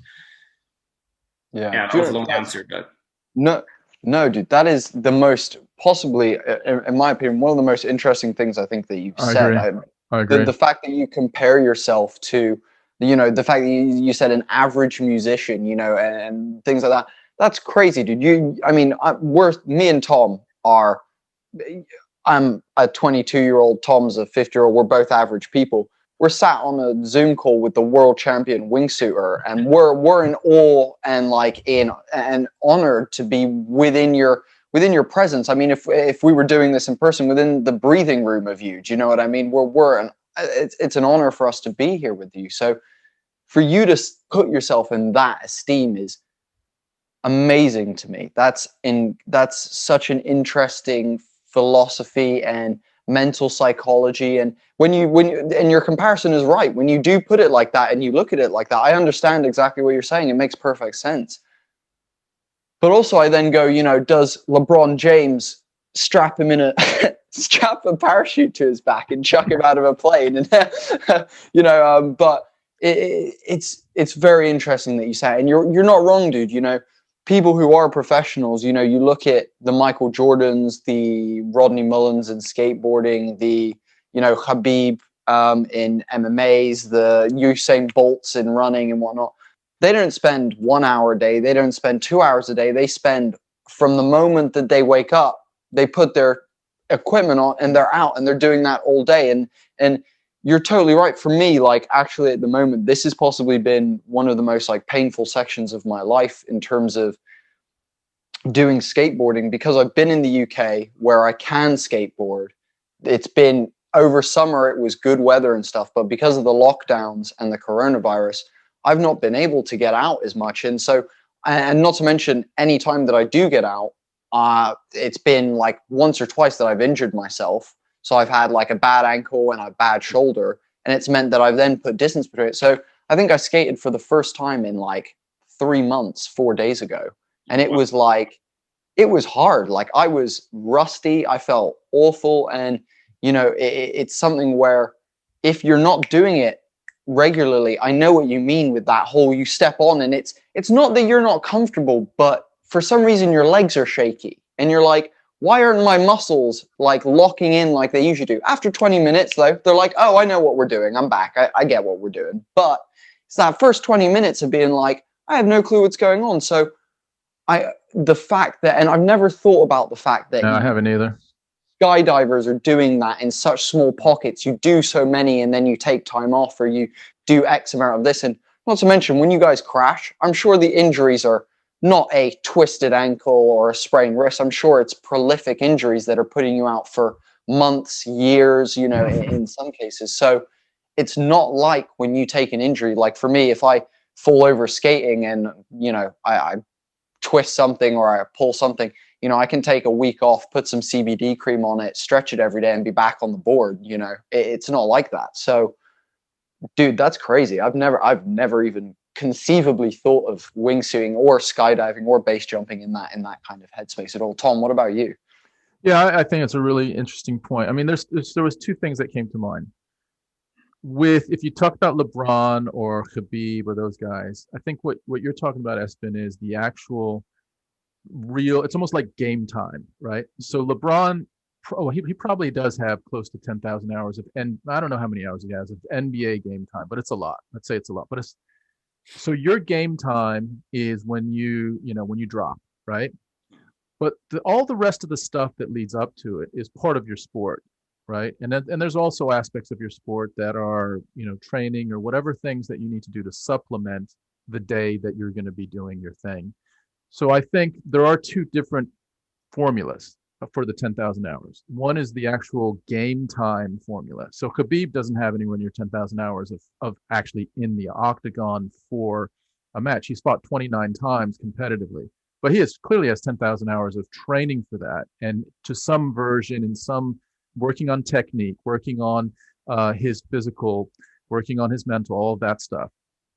So I think to some degree, you unquestionably have thousands and thousands of hours of preparation, understanding, of living it, of living the culture as well. Yeah. But also, one of the more important things about your sport, though, is the preparation, right? So that, I think that's even more important than many other sports. So if you get the preparation wrong in your sport, it has lethal consequences. If you get the preparation wrong in basketball, I mean, if you don't tie your shoe right, you maybe sprain your ankle. I mean, if you don't get your equipment right in wingsuiting or in skydiving, it's fatal at times. So yeah, it is a good point. But the other thing that you mentioned is that the wind tunnel now has kind of, and the wind tunnels have gotten a lot better. I remember doing a wind tunnel in Las Vegas where I grew up, and it was so the suit was kind of janky, and I think they said it was like a DC-10 jet engine underneath that had like a metal, like a metal like mesh grate on below it, and then it had padding, Yeah, I've around. actually been. I've tried that tunnel. Have you It's tried that one? it's funny. Yeah. So, and I'm in there and I just get thrown off to the side because I didn't know what the hell I was doing and all that. But I know that technology has gotten better where you can actually train. You can't replicate it, of course, because you can't assimilate that kind of speed and all of the different variables and factors. But at least you can work on stuff, right? You can work on balance. You can work on understanding the suit a little bit more and movements and a little bit more subtleties on things. So well, maybe talk about the technology of not just practice things like wind tunnel practice, but also I've asked this about another sport that we had someone that was basically a world champion on as well. Talk about the technology of windsuit when you first came in, where it is now, and where you'd love it to be in 5 years. Like, Yeah. is there like something that you can picture that can make you fly legit like a bird with very low risk? And do you know what? That was gonna be my next question. What is your like innovative step? Because I know that you were part of that like first group, the VKB group, that really developed the wingsuit in of itself and was working out the physics, technology behind it. So, yeah, please, yeah, go for it. So I have to say before I talk about it that I've always been more the doer, the guy that just hiked up and tried out things than sitting in a garage, with the sewing machine. So I had friends that was really good at developing gear, equipment, using different materials and putting things together, and they're exceptionally smart engineers. And I wasn't that good at that part, but I just loved trying out new things. So I was a bit of a test dummy. So knowing that, so just know that I'm not the perfect person to ask about the more technological steps that have been taken at each time. But if you look a little bit bigger at it, in the beginning, and now we're talking about around 2000, the suits were way smaller than they are today. It was almost like you had a little wing between each arm and one in between your legs. And I remember that. It was just a little thing right here, wasn't it? Yeah. And it's like the leg wing barely reached below the knees. So it was very small. And of course, that's like today we are wearing the maxed out size you can possibly have a material spreading your arms and legs. So that in itself is a huge difference. But there are many more differences. Back in the beginning, it was almost like people put on a tight classic skydive suit, like this one piece jumpsuit that was pretty tight, and then they put some material in between your arms and legs. And then in time, people started to refine this concept. People started to change the small things. And one of the things that started to get changed was the ability to put more air pressure inside the wings. So they changed small details such as making airlock systems. So when the suit was properly inflated, it like a flap came down and it actually closed in the air, and it was almost like it would let air come in but not out, and it made the whole suit more stable. And other things was they were working, like I was working on it and many people were working on it, the idea of having a more clean profile on the wing, the leading edge of your arm, which is key for aerodynamics. Like if you want to have an airplane fly well, you need to make the leading edge of each wing, everything very smooth. It has to do with airflow. It has to do with how it works between drag and lift. It has to do with the ability to be agile, move around, and more and more. What we know from the story from the beginning is we've had a few really big jumps in changes in constructions. And I would say that the first jump that we saw was when someone made a suit that had a leg wing that went all the way down to the feet. That was a massive change because of the long leg wing. It almost like naturally pushed people more into the wind. And let's say the wind is coming from this direction and we used to fly like this. In the second you start flying more into the wind, you create way less drag. It goes faster, increases the lift, and then at that point, suits started to be quite speedy. They were going much faster, and that happened in the late 2000s.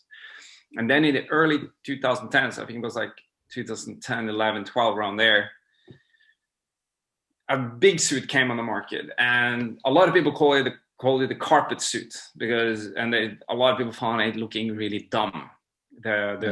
The people looked at the earlier suit with smaller wings as more like a fighter jet. It looked cooler. It looked more stylish, and people found the big ass suits looking really dumb. But when people realized they were flying way further, way longer, faster, everything was better with them. The idea of big suits turned into they were looking good after all, and because they were acting good.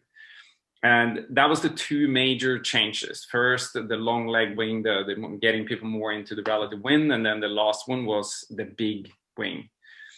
And then outside that, every single step along the way have been small steps. It's people, manufacturers mainly, that are sitting there changing small things. It's like they, for example, put the wingsuit into a horizontal research wind tunnel at the university, and they look at how the air is moving over it, and then they try out to change the leading edge a little bit like this, a little bit like this, and they do all these small changes, change the material maybe, and then most of the manufacturers are coming out with a new model every year. Like once a year, a new model is coming out, just like in clothing business or maybe even skateboarding. It can be anything. Mm-hmm. And so basically they're using 1 year on R&D, like changing small things. And then boom, they come with a new model. And then it moves on. And then it seems that we have a tendency of forgetting that all those changes are just very small. It's like these small little tweaks that they do every year. And sometimes it's even a wrong one, and they go back again to what they had previously. But when we are looking at the suit today in 2021, and for example, if you look 3-4 years back, it's like a eureka. It's like, wow, the suit is completely changed. It's like we have way better suits today than we had just a couple of years ago. And we have a tendency of thinking that now the suits are so good that they're not going to change a lot the next couple of years. It's just going to calm down now. And it seems like everybody has been thinking this since the very beginning, that nobody really believes in innovation or a big change. But if history is true, like if what has happened the last 20 years is continuing, which is more likely than it's not, we are just going to see a continuous change and improvement of people's skills, the gear we're wearing, and the understanding of the sport as a whole. And every now and then, for people that are totally into the sport, we're not very rarely being surprised. It's not like you're doing, if you're really into the sport, it's not like you cruise around and all of a sudden someone is doing something completely out of the blue new and way cooler. But for people who aren't that into it, I think they can expect surprises to come even this year and maybe next year. Like there will come things in 2021, videos coming out where people are just like, whoa, what just happened there? That is insane. Yeah. Do you know what? Is landing in a wingsuit in a very elegant way all of a sudden. Yeah. I want to ask, so one, who's your company? What wingsuit do you rep? Are you allowed to say the company that you rep? Yeah. So I'm using a suit, or I'm part of a company, or not part of it. I'm part of a group of a team for a company called Squirrel. The Squirrel. Okay. It's an American company based up in Seattle, up in Washington in the States, and they are the biggest company in the world in terms of how much they sell, the amount of different suits they have, and the amount of gear.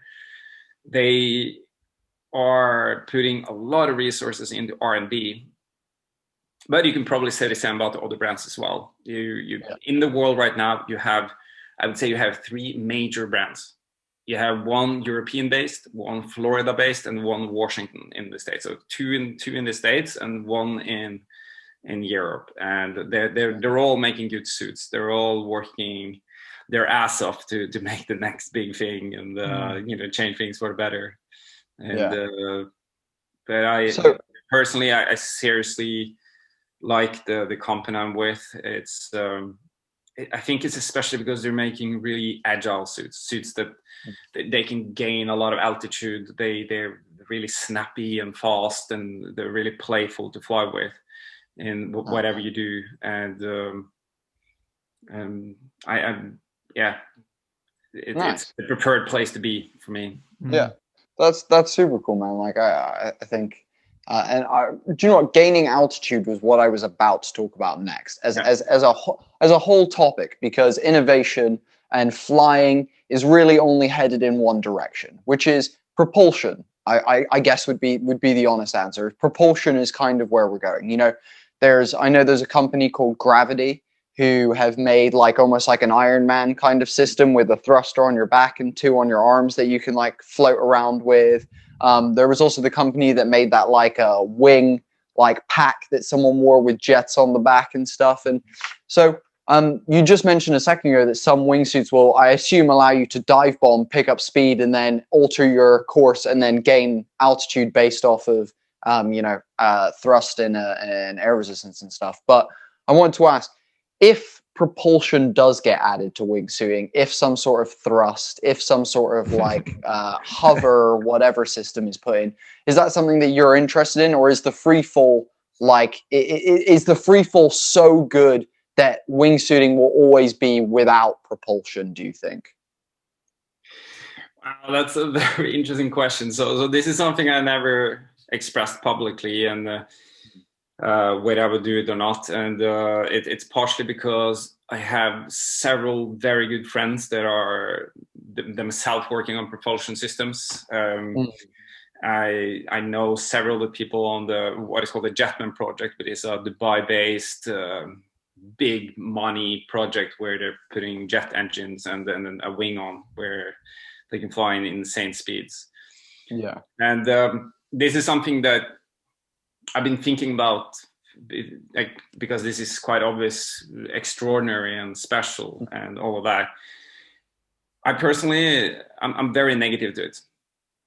And the reason I'm negative to it is, if you look at base jumping and like jumping a wingsuit in nature, we are people, like humans, with wings, like material that is making us able to jump off and fly, and we are in the environment of birds, of nature, and we're kind of playing on the same rules as them. You know, we don't have an engine, they don't have an engine.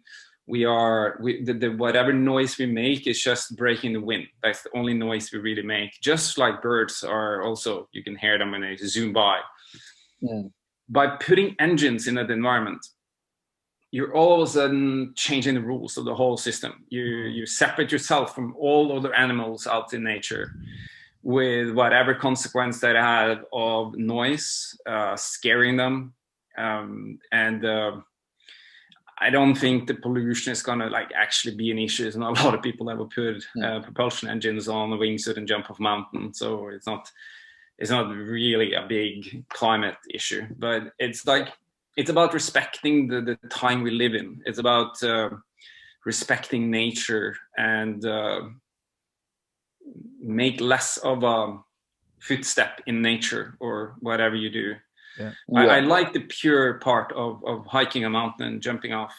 I really enjoy that feeling, and I don't think we will ever see a person put propulsion engine on skis and just zoom up Mount Everest. And it's partially, it's like, it's not acceptable in the climbing community. It would be frowned upon. People would be like, what are you doing, dude? Like, this is climbing. Get out of here. Go and find yourself a race course or whatever. But this is nature. And I think that attitude should be applied into our own community as well. We should think really seriously about how we are perceived and how we would like to be perceived, and how we, you know, in the deeper sense, our values and how we reflect on sports and how that fits into the time we live and the sport we do. Now, there is another answer to this though, and that's a drop zone, a skydive center. Because when you go skydiving, you're in this like kind of closed area where it's like, it kind of lies in the name, a drop zone. So it's a zone where you can jump out of airplanes, fall down, and land at a specific landing area. And you have heaps of people there, airplanes going up and down, you know, and it's like a noisy airport environment. And I am way less negative thoughts about using propulsion systems in a skydive environment. But if people jump out of airplane and then use that engine to fly into nature and then start rocking around there, then I'm negative again. Okay. Yeah. So You know what? it's a long answer, but I like the innovation of it, but I'm not sure if I'm comfortable about where this is going, especially when it comes to treating nature. Yeah. That's crazy. I was expecting you to have negative opinion. I actually was expecting you to be negative about it, being like, no, like tradition, like falling in style is the only way. Like no flying, falling is the way. But no, I think I never expected you to say that the nature, the effects that the engines would have on nature. I genuinely never expected you to say that, and I think it's such a strong point because at the end of the day, noise and you're right, especially, and again, I think if you spoke to someone who does maybe wingsuiting or base jumping from a lot more urban environments, I reckon they would probably have a different opinion to you. As someone who has grown up in an alpine area, who loves the like alpine forest, the mountainside, and obviously with all of that, and you know, like when I grew up in America, there's the bears, there's the deer, the elk, you know, there's all the different types of wildlife and flora and fauna that also can be affected. You know, the other thing you're thinking about is you jump off a mountain and you take off with some thrust. That thrust is going to scorch whatever tiny piece of ground that you just jumped off of, you know. So Yeah. I get what you're saying. You know, it is actually going to be an effect to nature. And again, something that I hadn't thought about. I would have assumed you would have been negative about the whole flying thing, but no, that's super interesting as well. Nature, the effect on nature, and I like as well that as someone who is competing in a sport that is very nature based, it's cool that you're thinking about that because again, there's other nature based sports like there's some whitewater rafting, there's some stuff like that that people do where they're not always considering nature, where things get like left behind, there's debris or you know stuff like that happens, and it's not always considered in some of those sports. So I appreciate that you, as someone who is out there doing it, is doing that. That's pretty cool. Hey, Espen. Yeah. Do you have a video that you could recommend that we could queue up that could be representative of something that you're, I don't know, something you're proud of or something you'd like to show to your supporters or to people that aren't as aware of the sport? One video. I mean, it could be more than one, but like, yeah, let's start with one, and then I have a question for you. Maybe while Bodhi's queuing it up, do you have one that you would would recommend? Yeah. Yes, it's a video. I think one of the nicest videos people can see that really brings you into the challenge and the you know the big step it actually is to jump off a mountain with a wingsuit is it's a movie called Point of No Return by Miguel Tan, and I believe you can both find it on YouTube and on Vimeo. And it's a video or a short documentary, short movie about my girlfriend's very first wingsuit base jump. Oh wow! And Miguel Tan is a really quite amazing director and movie maker, and he made this like really short piece that has been very popular. It's been seen on many different film festivals around the world, and it's very popular online as well. Or like, even though it's not that spectacular, it's not like this crazy flying happening. There isn't good flying in it, but it's about how it's built up, like the fear, the management of risk, and the big choice it is, like to actually step off. And because she knows, as everybody else knows, is that in the second you lean forward and you can't change your mind, that's like a tipping point that is so scary. It's horribly scary. Yeah. It's like this moment that a friend of mine talked about as too late to turn, but too early to panic. But it's weird because your feet are still on the ground, but you lean too much forward. So you have to go. There's no choice, you know, turning back. And that movie is all about that and really enlightens why the sport is so interesting and why it's so scary. Okay. I've got it loaded. I can screenshot that one. Before you do, let me just ask this wacky question. Go for it, Tom. Okay, so you know how there's some animals, right? That I'm picturing dolphins that sometimes will follow a boat, or like if you're scuba diving or something like that, you'll have some fish that mess around with you and all of that. Have you ever had? I don't even know if this is even a thing. Have you ever had an experience where you're up there, you're bombing it, and you look over and there's like, I don't know, a falcon or something that's just like looking over at you, and then and or like just any interaction with birds up in the sky that you're surprised by, I guess. I have personally never had an experience in free fall or under canopy, but there has been some. And what we know is that we fly too fast. I don't think the birds would be particularly interested flying, like maxing out their flying speed so hard to keep up with us. We might appear a bit scary, I think, or they wouldn't really find an interest in us. But when we're hanging under canopy, everything is going slower. And there are numerous videos out there of different kinds of birds that are flying up to people that are under a paraglider or a skydive canopy or a base canopy, where they come up and they're really curious and they're kind of looking at you and they're like wondering what's going on here, what kind of flying thing are you? And those videos are quite fun to watch because for the person that is piloting the canopy, it's an amazing nature experience. It doesn't happen often, and it's like being leveled with a bird for a little short moment. You know what I mean? It's quite a unique moment. I've personally had close encounters with birds in the base jumping environment a couple of times. One of the more funny ones was I was going to check out an exit point. So I was like climbing down in a really steep wall, and I wasn't wearing a rope, but I was taking it very cautious. And then I was dropping a couple of like small rocks off the wall to see how vertical it was and how high the wall was. It's a bit old school, but we used to do it that way back in days. And then all of a sudden, this eagle is coming with both the claws towards me, straight in my face. And seriously, I almost fell off. Like I almost died that day because I got so shocked, so scared by this attacking eagle that I was just like losing my grip and I was freaking out. And it stopped like a couple of meters away from me. It just moved away. And I believe it was just trying to scare me away. It probably had some little kids over there, or I was definitely threatening its environment and I wasn't aware of it being there. I was so shaken. It was horrible. It was gnarly. Dude, those situations, like I also think, who was it? I think it's Alex Honnold that does the free solo climbing. And so he's not tied in at all, but he every now and again he'll talk about like while he's on a rock face, he'll encounter like a little mouse or like, a spider or something like that.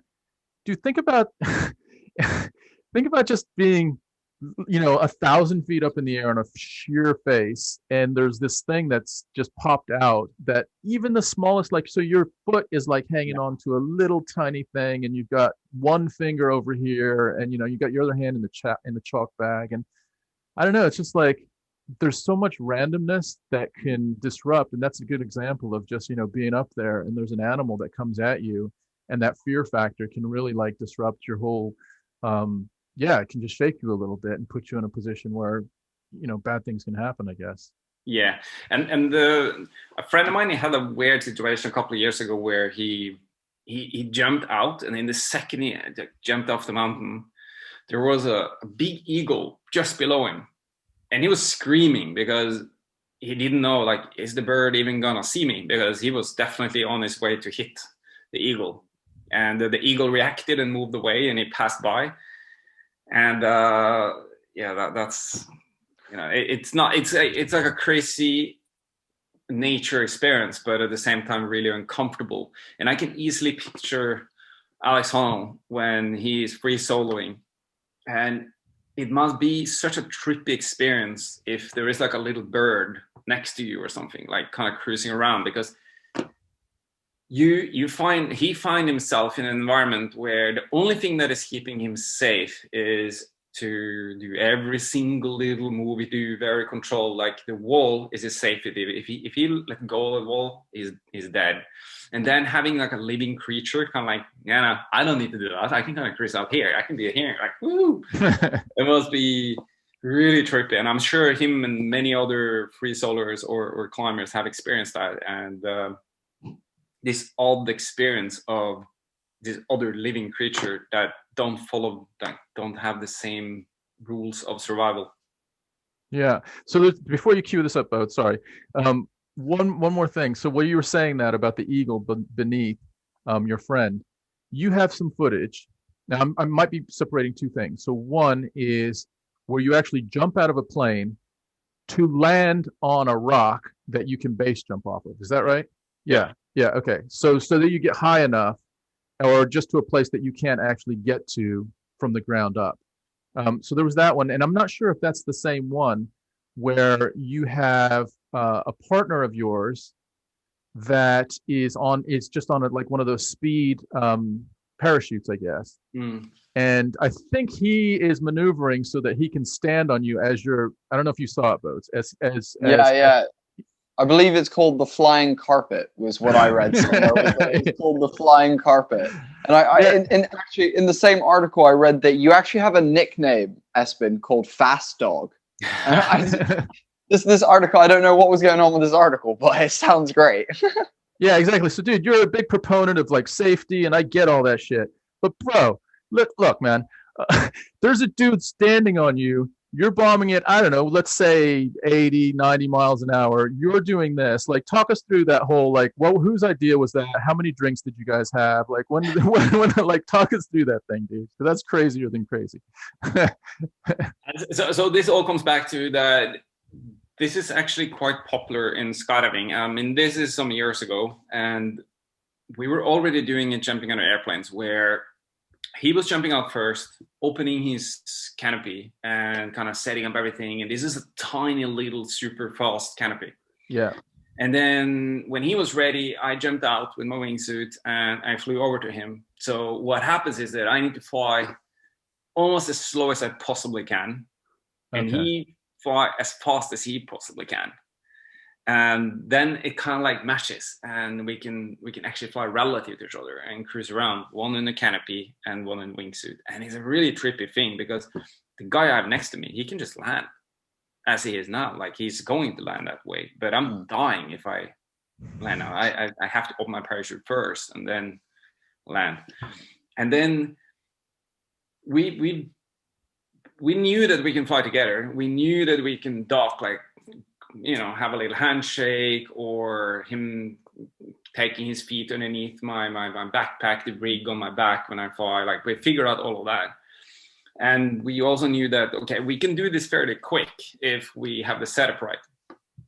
And then they started growing on us. Like, we really wanted to try this out where he was jumping from a helicopter, and instead of me being in the helicopter and waiting for him to set up, he was just going to jump from a high altitude, set everything up, come flying down towards an exit point where I was standing on top of a mountain. And then I was just going to jump off in the right moment and chase him and meet him and see if we can manage to do this. Now, the technical difficulty of doing that is mainly timing, because he is coming towards me in 120 to 30 kilometers per hour while I'm standing dead still on top of a mountain, which means that I need to, like, the time it takes from me exiting until I actually have that kind of speed is 5, 6, 7 seconds. So I had to jump off the mountain before he got to me, kind of like recalculate, okay, he's coming. That means that I need to get off now, and then he will catch up with me, and then we will reset everything. And then the other thing is altitude. So normally when we do it from airplane, we jump from, well, in meters, it's about 4,000 meters. Now, the mountains we jump from in Norway is more like 1,500 meters. So it's less than half of the altitude. And you're in a mountain environment as well. So you have to move away from the mountains. You have to kind of set everything up, and then you have super limited time to make this happen. And that goes back to the timing of when I jump out. So that stunt was all about planning and timing. And if the planning was done well and I was able to time the exit well, the rest would actually come quite easy. It wouldn't be that difficult, because then I would buy myself time, because we come back, like we would get together pretty early on after me jumping off the mountain. And but honestly, we thought the project would have like a 50-50 chance, and we put aside 2 days with helicopter, everything. Like, we had super good setup to do it several times, and we did it on the first try. And I remember it was really odd. It was almost like this anti-climax moment, because we thought it was just gonna, okay, we try once, we do our best, and then we land and we reassess and we learn from it. And then I jumped out, and it was like, oh my god, click! It just basically clicked on me immediately, and I was just on intercom with him, and we were both just like mind blown, and we didn't really know what to say. And it was just like, well, what happened now? We just did it. And when you landed, there was like, you guys were so jacked, like you were jumping up and like you were really, really excited because I guess for the first time. That's amazing. So when you had him on you, does that change your like the technical flying, or was he lightly on you? Because it looked like he was like, his legs were like pretty much set on you. I have fully, like, it's funny because in the second his legs are locked underneath my backpack, the rig, I lose all ability to control flying. It's like I can't turn, I can't do anything. He's the master of choosing where to go. Oh shit! So is he flying you basically at that point? Yeah. Oh, I did. So it does not come across that way. It come across as like you were flying and he was balancing on you, and you still had ability. Oh, so it's actually the opposite. He is basically just clicking his feet under, and all I can do is just to keep my legs and arms straight out. And because if I just relax, it's going to be super heavy. If I start sinking in, he will need to hold me up with his legs. So that's not going to be comfortable. So I just need to kind of make that pressure or deep pressure between us as light as possible while flying well. Yeah. And then hope that he's making good decisions, because I'm just a passenger, basically. I remember like at the moment where you guys had to release, you were like, okay, that's enough, or something. I don't know if it was in like Norwegian or whatever, but you're like, okay, we're done now. Like, you get off of me so I can manage my shit. Yeah, it was. I think I was asking him to let go of me, and actually he kept on going a little bit further, and I was like, dude, get off. Yeah, exactly. Yeah, I was getting uncomfortable. Amazing. Espen, do you know, I'll follow with maybe one final one before we do this. I've heard of one thing, like, so I've not done much within the world of wingsuiting or research within it. I actually, as a young guy, I showed Tom and Tracy like when I was like 14, 15, I was showing Tom and Tracy videos, like early GoPro videos when it was like the GoPro 2 and stuff like that, of like really early like wingsuiting stuff. I've heard, I'm not sure if I get this right, but I want to say that there's a line called the Death Star. Is that accurate? Is there a place called Death Star or something like that where it's called the Death Star? Yeah, it is. I've heard it super gnarly. Have you done that? Have you partaken in that line? I honestly, I don't know if I've done it, and since I don't really know, I would assume that I've never done the Death Star line. And where is the Death Star now? I've been, you know, I'm based in Norway, and it's amazing to jump here. So I spend, I would say, 90% of my base jumping time up in Norway, and then every now and then I go down to the Alps, down into France or Switzerland or Italy, and I go jumping there. And the irony in those trips is that they're mostly projects. It's like I'm being hired to film someone, or I have this specific reason to go there purely professionally. And I go there and I film, and I go home. And to go there and truly explore all the different lines and really like get familiar with the area, you don't want to go there on a job. You want to go there and spend a month just being on a vacation, base jumping everything you find, and you know, get to know people properly. And I haven't fully done that in my life, and it kind of annoys me that I haven't spent more time in the Alps, because seriously, the best wingsuit base jumping you can do in the world is in the European Alps. That's like the place to go to. You have the biggest altitude difference, amazing lines, and it's almost embarrassing to say that I'm not the right person to ask about wingsuit base jumping in the Alps. It's weird because I've done it for so many years and I should know the area better. But the world is big and life is long. So at some point I'm going to fly the Death Star. Nice. Dude, the image of Nice. the Death Star, like, look, dude, the image of the Death Star, come on, man. Like, you know, if I can pull up an image. I've Googled it. Do you want me to pull up an image of the line? Yeah, I'm pretty yes. sure. 1 second. Let me see what I can do here. There's also one that you showed us, Bodes, way back in the day where it was just like a rock arch and guys were bombing. Yeah, that was crazy as well. That's what he's going to go. Oh, wow, that's the Death Star. Yeah. No, first of all, I have never jumped the Death Star. I believe it's pretty new line. It's kind of like popped up the last 6, 7, 8 years. Like at least truly. It's like a deep, narrow canyon.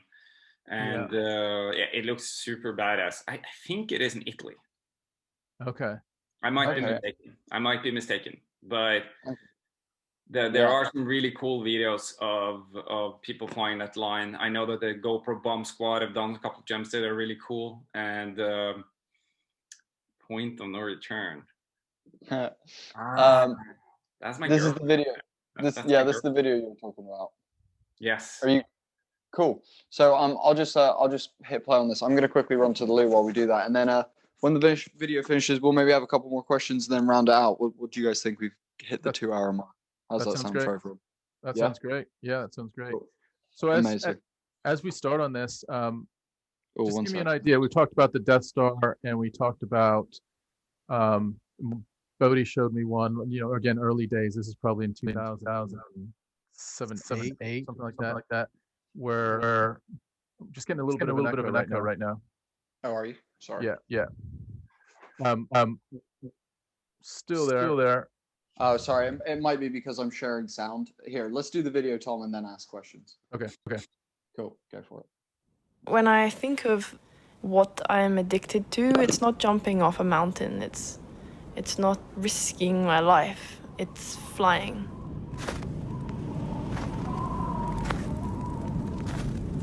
Oh man. And then the moment that you step off further than you can go back, kind of like if you jump into a really, really cold river, and the moment you like commit to step off the rock and you can't go back to the rock anymore, and you're like, oh fuck, this is gonna be cold. 3, 2, 1.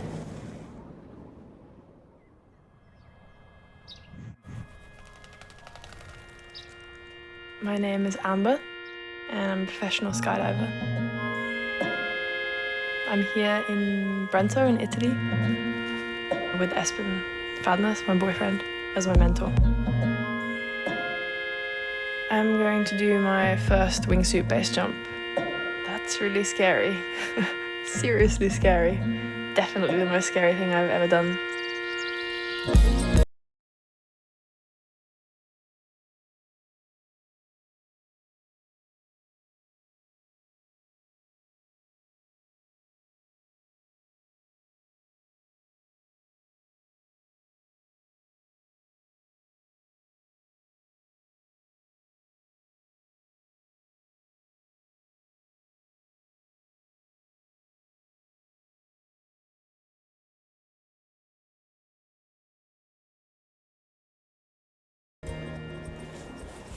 What is making you nervous? I don't know.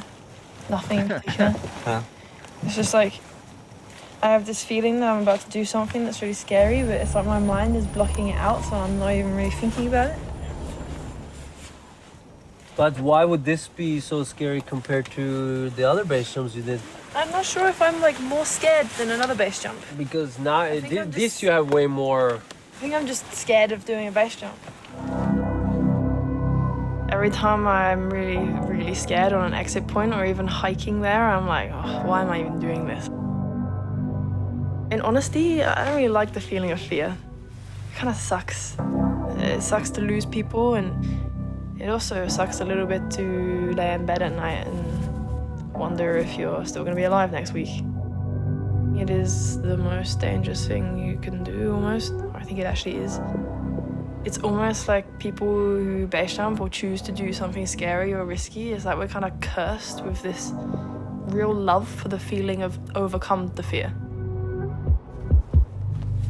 With Espen, it's the most special relationship I've ever had with a person. We spend many hours talking about what we're gonna do, how we're gonna do it, things that I should think about. Obviously, because we spend so much time together, there's always things going through my head, and it's super nice that every time I think of something, Espen is right there and I can ask him straight away. I think the only thing that would make me consider stopping is if I was to lose Espen.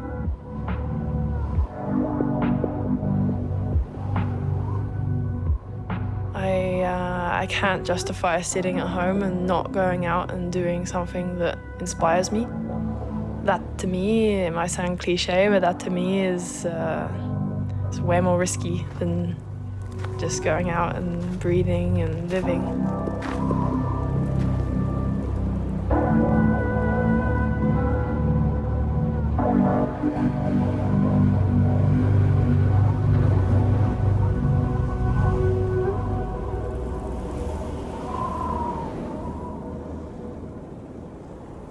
Ready? Yeah. All right. Okay. 3, 2. My fucking heart is beating right now. I don't know about you guys. I just want to say my heart is beating so fast right now. One Holy thing, shit. one thing that was really interesting is still echoing. I'm not. Yeah, it's just because we're sharing sound. All right, go for it then. This is plot through. 1. Oh.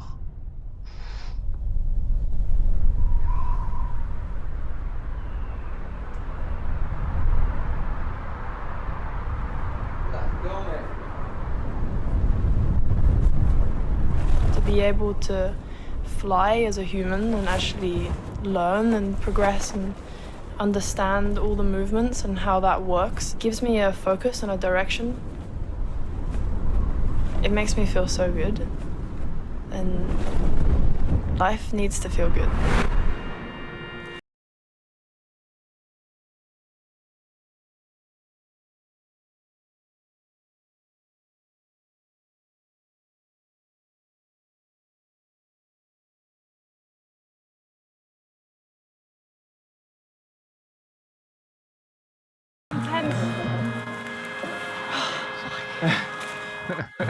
It was nice to see you there. Yeah, Oh, it's a big moment. I don't know what to say.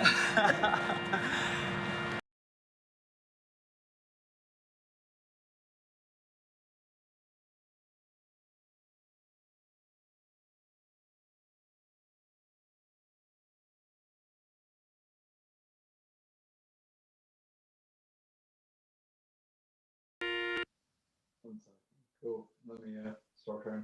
That was beautiful, dude. That was really cool. Very romantic ending there. Yeah, Very, she very was. beautiful. It seemed like she was doing a bit of her breathing just to calm down right there at the edge.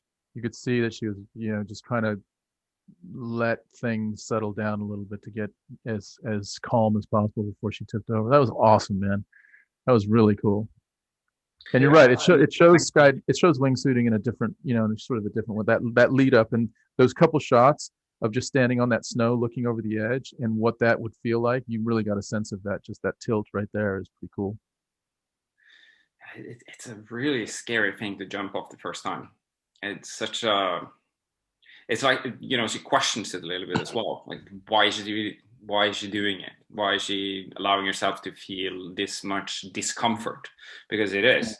When you're pushing yourself that far, you dry in your mouth, you don't have any hunger, your heart is pumping, and then that breathing, as in so many other challenges in life, breathing is important, no? It's like to find that kind of zen, find that balance, like tune down a little bit that tension level in your body, and manage to find the right tension level. It's hard, but it's so key to perform well, whether like pretty much no matter what you're gonna do. Yeah. Really cool, man. Yeah, that was absolutely incredible. And I think actually the thing that stood out to me more in that actually was the amount of support that you were providing, and you know, like Amber said, you know, she wouldn't be doing this without you, and she wouldn't continue if it wasn't for you as well. So I think it's awesome that you guys support each other and push each other and motivate each other. And you know, dude, I mean, I'll kind of round it out by saying I have been both surprised, perplexed, amazed, and really, really glad that we have had the chance to talk to you today. It has been more than a pleasure. It's been an honor, and you are an incredible human being who sees the world in an amazing way. And thank you, man, for allowing me to ask you some questions, and allowing us to take some of your time, some of your very, very important time in your life. You know, we really appreciate you giving us a few moments of your life, dude. This has been real special for me. I'll tell you that. Thank you. And for me, it's I found it so interesting to talk to both of you, because you don't have the basketball and you both have skating, and it's much easier to speak to people that are passionate about something, because ultimately it is about having a passion. It's about having something in life that you find inspiring, and something that drives you forward, something that gets you up in the morning, something that keeps being there. You know, you want to go out and do something. And I think that's how the three of us relate to each other. That's how it's easy to have a conversation going and find mutual respect and mutual interesting conversations and learn. Yeah. Amazing, dude. Yeah, and let's just say it. You are the world champion of the sport of wingsuit, and you said the championships are coming up again in August. Is that right? That is true. Now, the funny thing about it is the championships is in Russia, and Russia just got pretty much kicked out of sport for 2 years. So in 10 days from now, they're going to have a meeting and discuss whether it's possible to host the world championships in Russia, because the verdict they had is that they can't. But of course, skydiving has pretty much nothing to do with EPO in biking or athletics. You know, like it's just a different thing. You can't use drugs and fly faster. Like it doesn't really add up. So it's a non-issue in our sport, and because of that, they're trying to argue that, you know, it's like having a competition in skateboarding or chess or surfing. Like this, like drug enhancing part of sports has nothing to do with us, and but we are hurt by it. So maybe not. I will defend the title in August, and but if it doesn't happen, I guess it's gonna be postponed until next year, and that's okay. Then I'm gonna keep the title for another year. Well, either way, we will. If it's in August, we will be watching. If it's delayed, we'll be certainly interested in following what your escapades are. Do you want to shout out your socials to any fans out there that want to keep up with what's going on in your life currently? I think the main place to follow up on what's going on would be my Instagram account, which is my name straightforward. It's at Espen Fadnes, and I'm posting there very often. I would say in average several times a week. And I'm not the kind of guy who posts several times a day. I need some kind of quality. Need to be something that I make.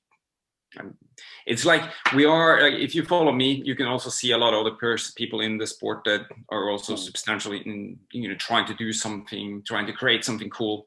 And we're all in this little family of people that are dreaming and envisioning what is the next step in human flight. What is the next step of how we can, charge harder from a mountain or do more technical stuff. And so if you follow me on Instagram, you will probably see some really fun videos, and feel free to drop me a message. I'm normally answering every single one of them, so it's good fun to share the sport.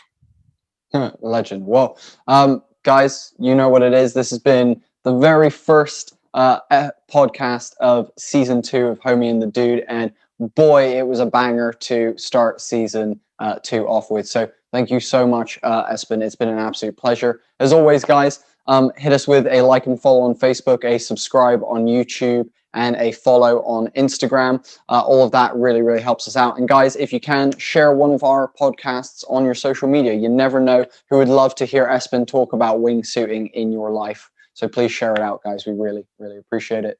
Thanks, Espen. Thanks, Espen. Thank you. All right. Take care, man. Cheers. Right. We're chugging through. We're loving doing this stuff for you guys. If you want to support us, if you want to make sure that we can keep getting, you know, better quality set, better quality lights, make the filming better. Bigger batteries for the camera. Bigger batteries for the camera. Yes. You know, all that kind of stuff. You can do that by just liking, following the page, and subscribing to the YouTube channel. That is what really makes a difference to us.